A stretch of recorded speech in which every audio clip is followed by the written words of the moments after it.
So a lot of people think that there is no evidence for Jesus Christ, that probably he didn't even exist. But actually, the opposite is the case. What we find today is that across the board, historians, whether Christian, atheist, agnostic, or whatever, all acknowledge three facts about Jesus Christ. Firstly, that Jesus Christ lived and was executed on a Roman cross. Secondly, his disciples, of which there were hundreds, genuinely believed that they met a risen Jesus Christ and spoke with him and interacted with him. And thirdly, historians believe that the early church just exploded in numbers soon after Jesus' death.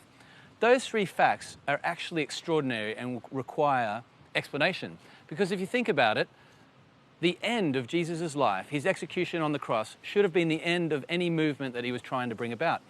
But actually, we find that all these people believed that he rose from the dead, and they were willing to go to their deaths on behalf of that belief.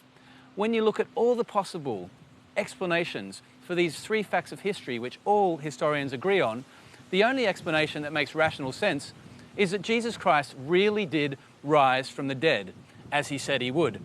Scholars try to look at different naturalistic alternatives for the three minimal facts of history, but discover that none of them make sense of those three minimal facts. In fact, in 2,000 years of scholarly investigation, there are no plausible naturalistic alternatives that make sense of those three minimal facts of history that all scholars agree on. In other words, pointing to the fact that it is highly, highly probable, based on the evidence, that Jesus Christ really did rise from the dead in human history.